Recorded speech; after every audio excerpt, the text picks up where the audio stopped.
যারা আইল ঠেলেন, কত বিগত যে ঠেলতে ঠেলতে নিয়ে গেছেন আল্লাহ জানে।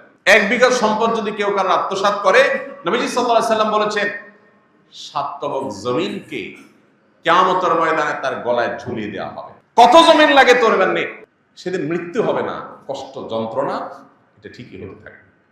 ভাইরা আমার, আল্লাহ রাব্বুল আলামিন আল্লাহর বিধিবিধানের সামনে আমাদেরকে আত্মসমর্পণ করার, সেরকম ঈমানি শক্তি ধারণ করার তৌফিক নসিব করুন। ভাইরা আমার, আমরা আমাদের বোনদের হক যদি মেরে খাই, তাদের হক যদি নষ্ট করি, সম্পদ যদি আত্মসাৎ করি, তাতে কি হবে? প্রথমত জীবনের বরকত চলে যাবে। এই যে সম্পদ রাখবেন, এই সম্পদ আসলে তেমন কোনো কাজে আসবে না। সম্পদ রাখবেন, সাথে ক্যান্সার চলে আসতে পারে, কিডনি ড্যামেজ হয়ে যেতে পারে, হার্টে ব্লক হতে পারে, এমন কিছু হতে পারে যে সম্পদ মারছেন বোনের 5 লাখ টাকার রোগ আল্লাহ ধরায় দিবে 10 লাখ টাকা, টেরও পাবেন না। দ্বিতীয়ত, এটা সাধারণ হারাম না, আত্মীয়তার বন্ধন ছিন্ন করার হারাম। আত্মীয়তার বন্ধন ছিন্ন করার হারামটা এটা আরো জঘন্য হারাম। এর পাশাপাশি আরেকটা বিষয় থাকে এখানে, সেটা হলো যে কখনো কখনো বোনরা হয়তো ছোট থাকে, এতিম হলে সেক্ষেত্রে এতিমের হক মেরে খাওয়ার আরেকটা গুনাহ এখানে যুক্ত হয়, কতগুলো অপরাধ এখানে যুক্ত হয়। আর এই জন্যই আল্লাহর ভয় অন্তরে লালন করতে হবে। নবী সাল্লাল্লাহু আলাইহি সাল্লাম বলেছেন, লা ইয়ারবু লাহমুন নাবাতা মিন সুহতিন, কারোর শরীর যদি হারাম উপার্জন দ্বারা গঠিত হয়, ফান্নারু আউলা বিহি, তাহলে জাহান্নামের আগুন সেই শরীরের জন্য অধিকতর উপযুক্ত। এই হারাম উপার্জনকারী ব্যক্তির দোয়া কবুল হয় না, ইবাদত কবুল হয় না, আমল কবুল হয় না, নেকামল কবুল হয় না, আল্লাহর কাছে সে দায়ী হিসাবে থাকে। আল্লাহ রাব্বুল আলামিন আমাদের সবাইকে সতর্ক এবং সচেতন থাকার তৌফিক দান করুন। আমরা সবাই দায়িত্বশীল হব তো ইনশাআল্লাহ। বোনদের হক না দেওয়ার ক্ষেত্রে একটা খোলা যুক্তির কথা বলেছি যে তাদেরকে বিয়ে দেওয়া হয়েছে, অনেক টাকা খরচ হয়েছে। বাবা থাকলে বাবার দায়িত্ব, বাবা যদি মারা যান বিয়ে দেওয়ার দায়িত্ব কার? ভাইদের। আপনি দায়িত্ব পালন করেছেন, কোনো অনুকম্পা অনুগ্রহ করেন নাই যে ওইটাকে কাটাকাটি করবেন, অর্থাৎ বিয়েতে যে টাকা গেছে ওই টাকা আপনি কাটাকাটি করে সম্পদ দিবেন না সেখান থেকে, না, এটা করার সুযোগ নেই। এক। দ্বিতীয়ত, আমাদের সমাজে অনেক বড় বড় কুসংস্কার আছে সংক্রান্ত। এর ভিতরে মেয়েদের হক মেরে খাওয়ার জন্য ছেলেরা একটা কুসংস্কার বানাইছে, সেটা হলো বাবার বাড়ির হক নিলে এটা সয় না। শুনছেন আপনারা? হাইরে হাইরে হাইরে, মানে বাটপারি এই লেভেলের সম্ভব?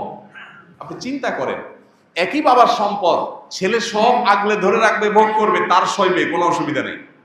বোনদের বেলায় এটা বলা হয় মেয়েরা বাবার বাড়ির হক নিতে হয় না, বাবার হক নিলে কি হয়? এটা সয় না, ধ্বংস হয়ে যাবে সব, এটা রেখে যাও, এটা আমার কাজে লাগবে। কত নম্বরের বাটপারে চিন্তা করে, কত বড় ডাহা মিথ্যা কথা। ডক্টর খন্দকার আব্দুল্লাহ জাহাঙ্গীর রহমানের কাছে প্রশ্ন করা হয়েছিল, কোন ভাই যদি বোনের হক মেরে খায় বাবার সম্পদে, তাহলে বোন তার বিরুদ্ধে মামলা মোকদ্দমা করে বিচার বসিয়ে এটা আদায় করাটা উচিত হবে কিনা বলে, নাকি মাফ করে দেওয়া উত্তম? ডক্টর আব্দুল্লাহ জাহাঙ্গীর বলেছেন তার বিরুদ্ধে মামলা মোকদ্দমা করে আদায় করাটা উত্তম। কেন উত্তম? বলেন যে বোন যতই মুখ দিয়া বলুক তার মনে কষ্ট থাকবে, এখানে আরো মানুষের হক জড়িত আছে। মামলা মোকদ্দমা করে যেভাবে হোক জোর জবরদস্তি করে যদি নিজস্ব হকটা আদায় করতে পারে, তাহলে এই ভাইটা কিয়ামতের দিন পাকড়াও থেকে বেঁচে যাবে, এটা তার উপকার হলো। এই জন্য ভাই, বাবার বাড়ির হক মেয়েরা নিলে তাদের সয় না, এই ডাহা মিথ্যা কথার বিরুদ্ধে আমাদের সংগ্রাম করতে হবে। দ্বিতীয়ত, আমাদের সমাজে মেয়েরা বাবার বাড়ির হক নিয়ে গেলে এটাকে অনেকে খারাপ চোখে দেখে, মনে করে যে আরে এটা কোনো কথা হলো। মেয়েরাও হেজিটেশন করে নিতে চায় না, কারণ বিয়ের পর স্বামীর সংসার করতে চলে যায় শ্বশুর বাড়িতে, কিন্তু তার নাইটা পোতা আছে তো বাবার বাড়িতে, যার কারণে বাবার মায়ের প্রতি টানটা ঠিকই থাকে। বিয়ের পর 30 বছর 40 বছর 50 বছর পার হওয়ার পরেও বার্ধক্য এসে গেলেও তখনও মনে চায় একটু বাবার বাড়িতে যাই, একটু ঘুরে। তো যদি হক নিয়ে আসি তাহলে কোন মুখে সেখানে আবার যাব, এরকম একটা ব্যাপারও থাকে। এবং সাধারণত আমাদের সমাজে কোনো মেয়ে বাবার বাড়ি থেকে হক টক নিয়ে গেলে, জমি জমা সব বোঝা নিয়ে গেলে, সে আসলে অনেক ছোট লোক ভাই আছে যারা মনে করে যে এখন আর সে কেন আসবে, বাগিনারা কেন আসবে, বোন কেন আসবে। যতদিন হক নেয় না ততদিন বোন আসলে মোরগ জবাই হয়, গরুর গোশত দিয়ে কিনে বাজার করে রান্না করে খাওয়া হয়, কারণ হক আছে। আর হক নিয়ে গেছে তখন মনে হয় পর হয়ে গেছে, এখন পর্যন্ত তার আসার কোনো রাইট নেই। পরিষ্কার জেনে রাখা দরকার, ভাই এবং বোনের সম্পর্ক কি শুধু সম্পদকে কেন্দ্র করে?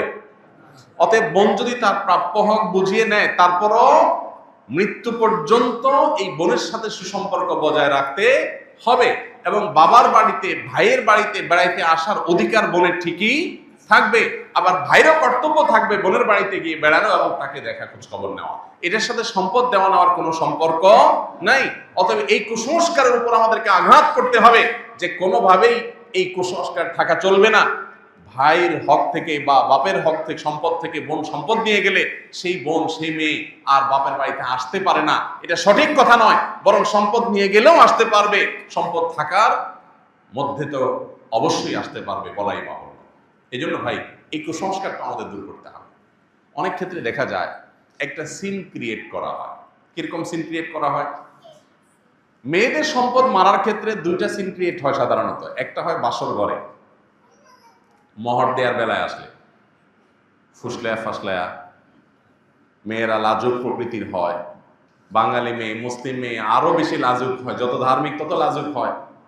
এই জন্য বাসর ঘরে ফুসলায়া ফাসলায়া, দেখো মহর তো 10 লাখ 1 টাকা ধরছে মুরব্বীরা, তা আমার তো দেওয়ার সামর্থ্য নাই, আমি ইনশাল্লাহ এই তো সামনের মাসে বা 1 বছরের মধ্যেই সর্বোচ্চ আমি তো ইটালি চলে যাব, সৌদি আরব চলে যাব, কত 10 লাখ হবে, সবই তো তোমার।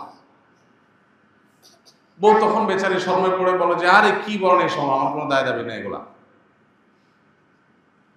এই যে মুখে না দাবি আদায় করে নিলেন, সিন ক্রিয়েট করে, একটা পরিবেশ ক্রিয়েট করে, এটা হলো আরেক বাটপারি। আপনার বিয়ে করতে বলছে কে? মহরের টাকা জোগাড় করার মতো ক্ষমতা না থাকলে এটা তো লজ্জার কথা যে বাসরাতে আপনি বোর কাছে টাকার জন্য মাপ চাইতেছেন। মেয়েরা যদি শরিয়ার মাসালা ভালো করে বুঝতো তো বলতো খবরদার, মহানা পরিশোধের আগে কোনো আওয়াজ নাই, কোনো আলাপ নাই, আগে পরিশোধ করো। তারা তো জানে না শরীয়ত তাদেরকে কি অধিকার দিয়েছে।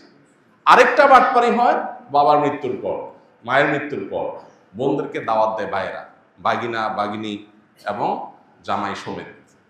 এরপরে কবজি ডুবাই খাওয়ায়, মুরগি, হাঁস, কলিজা, গরু গোস্ত, মাছ ফ্রাই, ভুনা, বিভিন্ন আইটেমের খাওয়ায়া এরপরে শাড়ি, লুঙ্গি, কাপড় চোপড় দিয়া এরপরে আওয়াজ ওঠায়, আলাপ ওঠায়, নাটক শুরু হয়।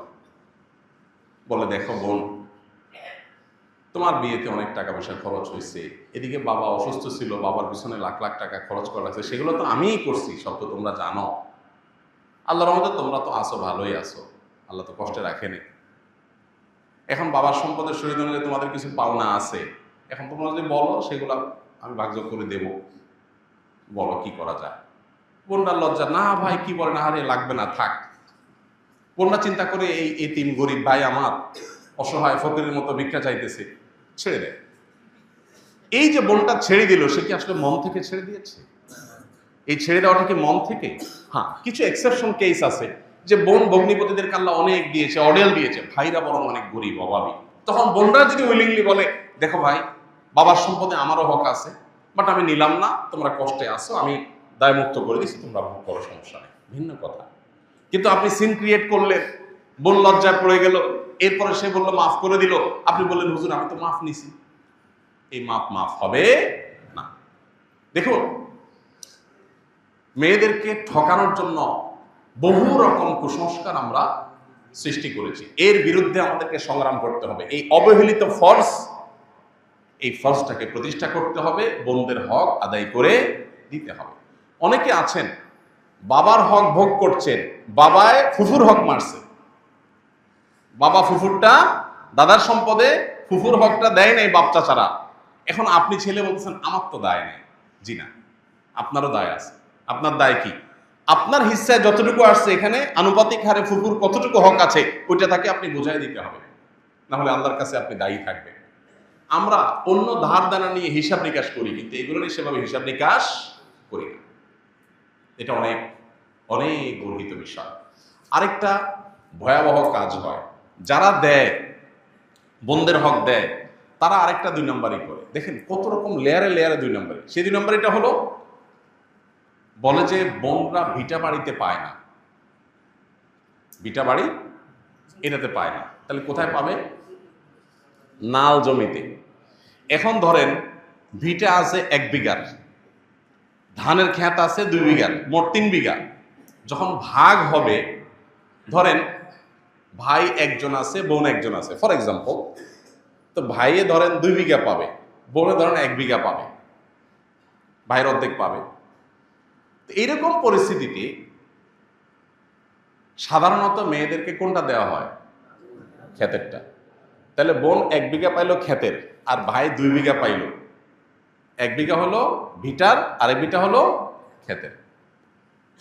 বন্টনটাকে ইনসাফসম্মত হলো? কেন হয় নাই?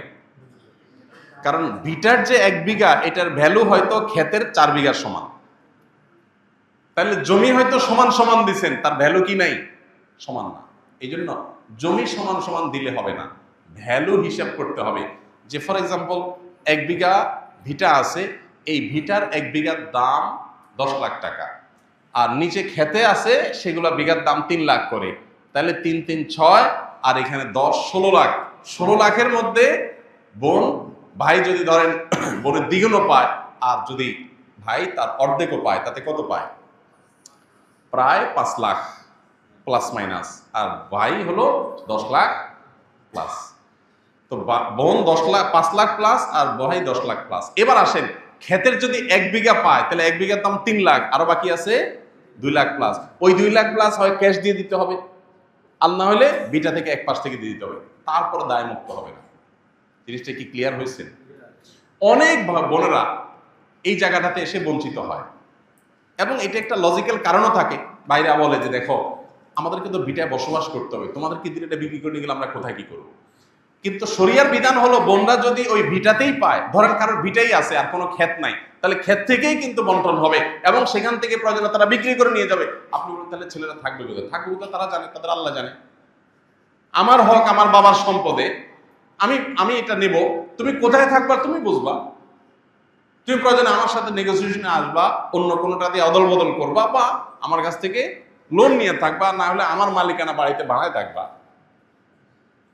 কি অধিকার মেয়েদেরকে শরীয়ত দিয়েছে, কিন্তু আমরা পদে পদে সেটাকে লঙ্ঘন করছি। এই জন্য ভাই, আমাদেরকে দীপ্ত কণ্ঠে শপথ করতে হবে, আমরা বোনদের কোনো হক মারবো না ইনশাআল্লাহ।